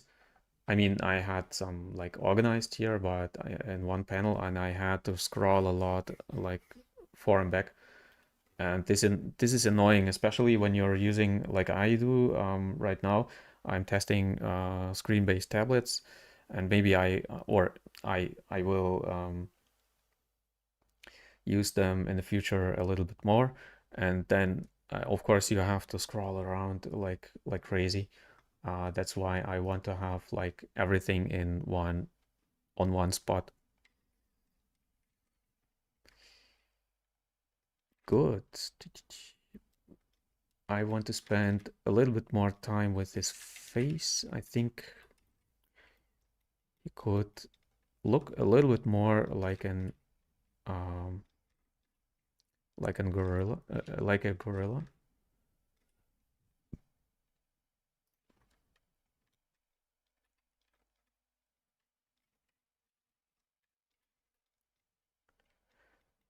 and some angles more, because he is pretty angular actually on many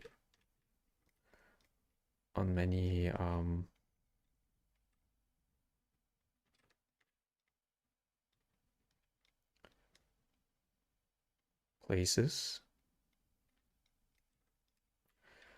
Like the nose, for example, is actually more angular like this.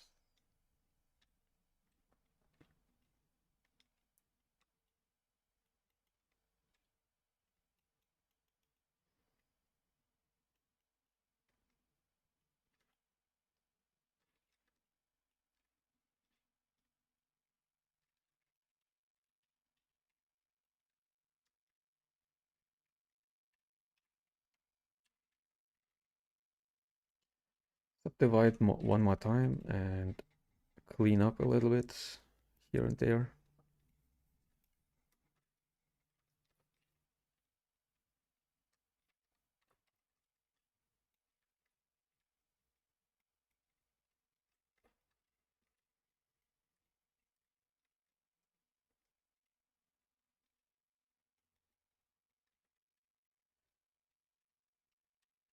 So yeah, I hope you enjoy, even if I'm not like very quickly, because I like to talk about some things with you and of course answer your questions and just like spending time and practicing myself on my own, I mean.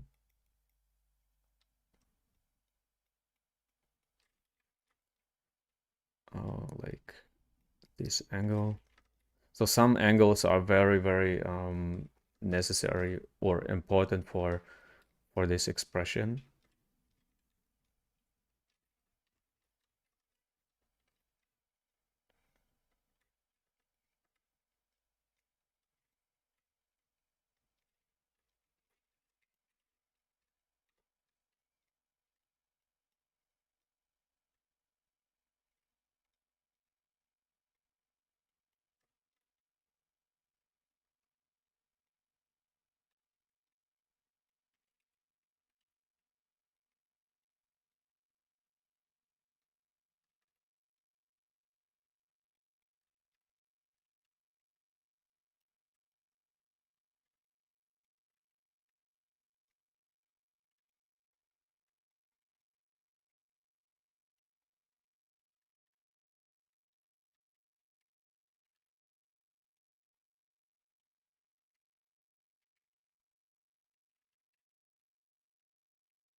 some details there.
Instack, welcome.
Mm.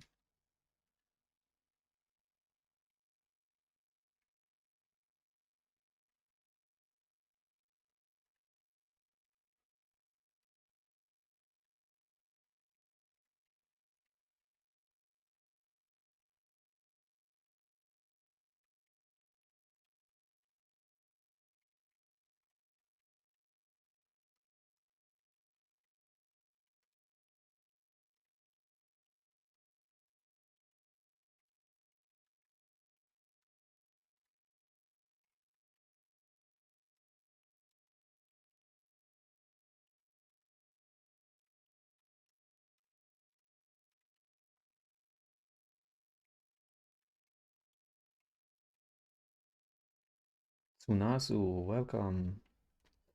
So you guys are joining pretty late actually. But you're welcome to watch my streams at like as a VOD.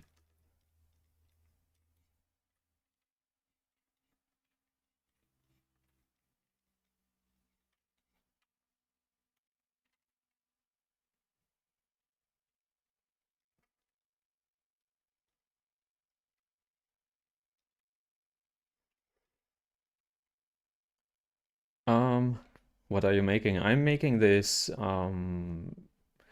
yeah, this how it's called, um Ape King, Monkey King, forgot this name, Wukong. So I was a little bit inspired by the earliest game which came out. I didn't play it, but I saw some videos about it, and yeah, I thought would be cool to create it.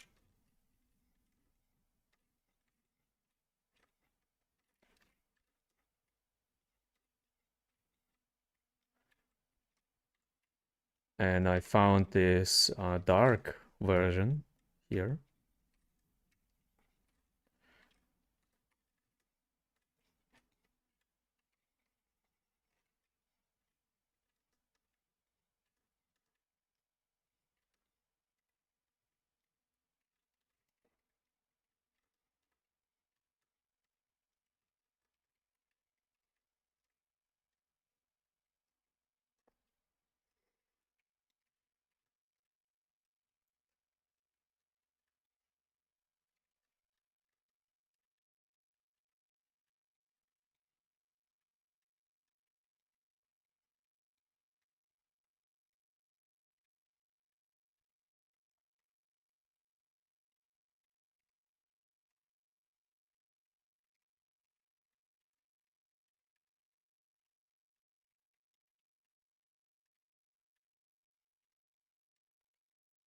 So I'm creating the hair a little bit more like a little faster. Let's say this. So I want to watch how much detail I need here. I think, of course, they should be like leaning more towards the back like this.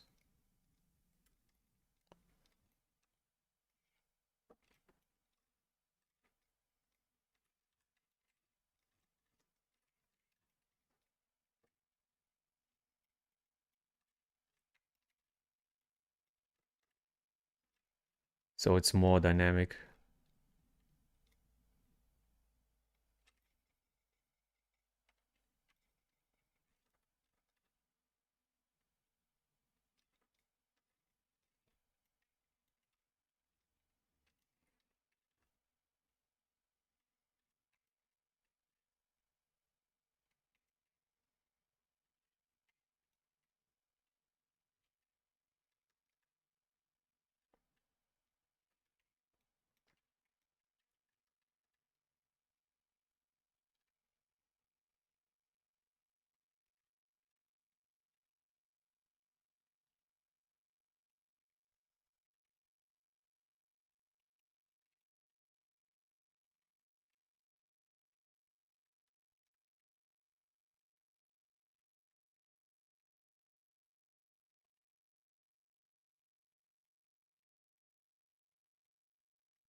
So of course, this hair needs a lot of treatment. Like you have to figure out how much detail you want there. If you want it more like flat like here, or with more structure, it depends, of course,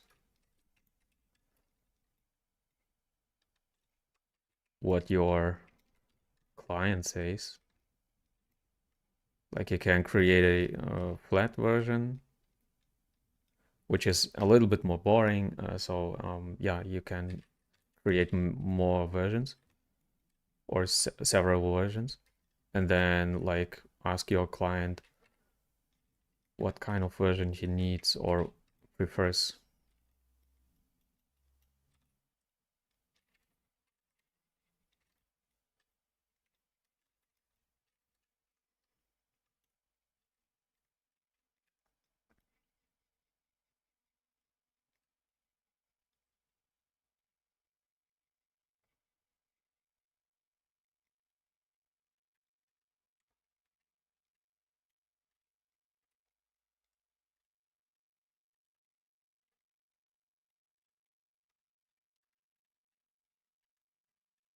Maybe not this much, like this much cuts like here, maybe less,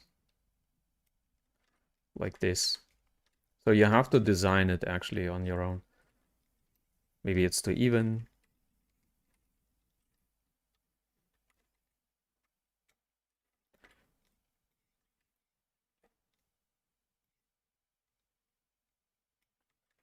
Like this, and yeah, find the way, like the look you want actually for this. So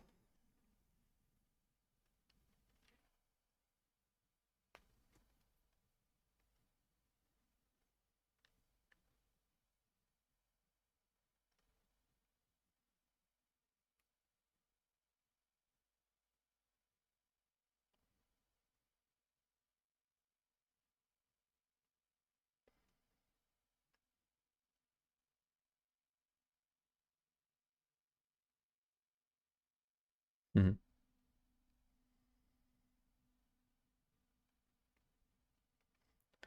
Your English improved too. Yeah, thank you. I I learn actually. The more you talk, the more your like language is yeah burning in your brain. So thank you very much. I Like I said, I try to learn English to a certain like level before creating like real courses. I mean, I'm creating already courses for training as well, but I cannot explain like very technical stuff. It's still very hard in English. And when I can do that, like explaining like really technical stuff, or like expressing through English, through the language, then I will start creating more courses, more explaining stuff. So right now it's just like trying out, but I mean, with these YouTube videos. But yeah, I'm learning.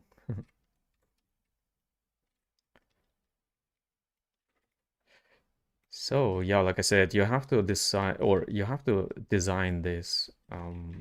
How much detail do you want there?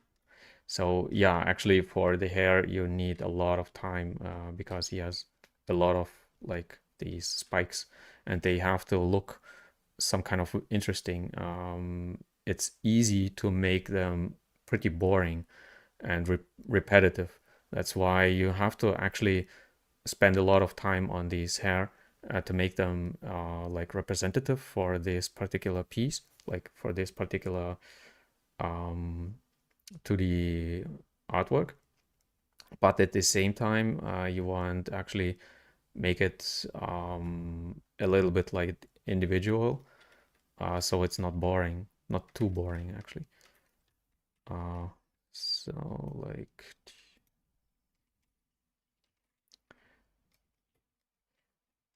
Yeah, and that's it actually. So I didn't create it too much into like 2 hours or so, but like I said, do not rush this process. The more you rush, the more you can actually be frustrated.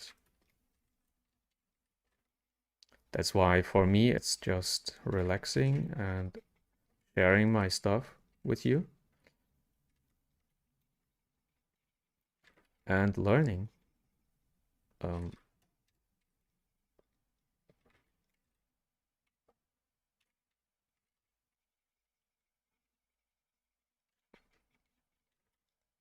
yeah, like this.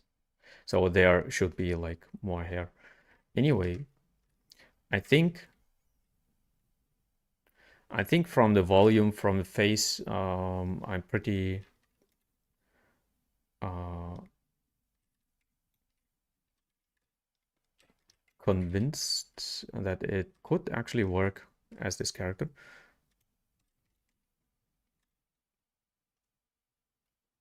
Maybe the nose should be like more narrow, but I need a closer look actually on him. But overall, it works, I think.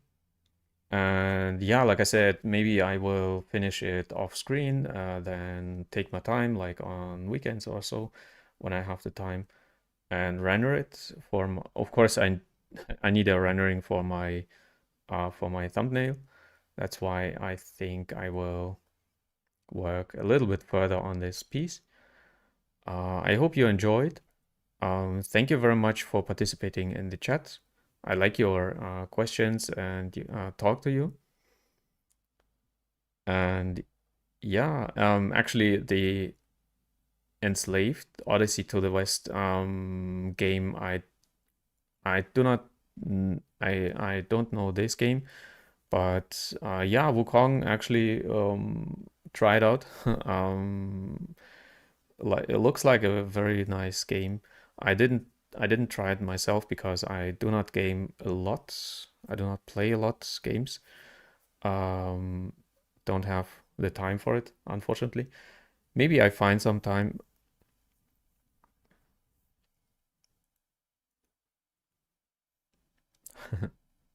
Yeah, cool. Nice to hear that it helps you. Please watch every of my video because the like click rate is pretty low. So please watch my videos, learn from them, and of course you can ask and comment and like and subscribe and all of this stuff. So makes me happy. Makes me happy to learn here with you as well. Like I oh right, and whoops, and yeah, of course, join me on my next stream and join my page, join my Discord. You find the link down below. Of course, Patreon when you want to support me or when you want to learn from me. There I offer like life coaching and feedback rounds. Of course, I will have a feedback round for your portfolios. I think some in some weeks I will have another portfolio review. So you can post your portfolios on Discord as well. Yeah, whatever you want. And yeah, that's it for me. Thank you very much for watching and bye bye. Have a nice one.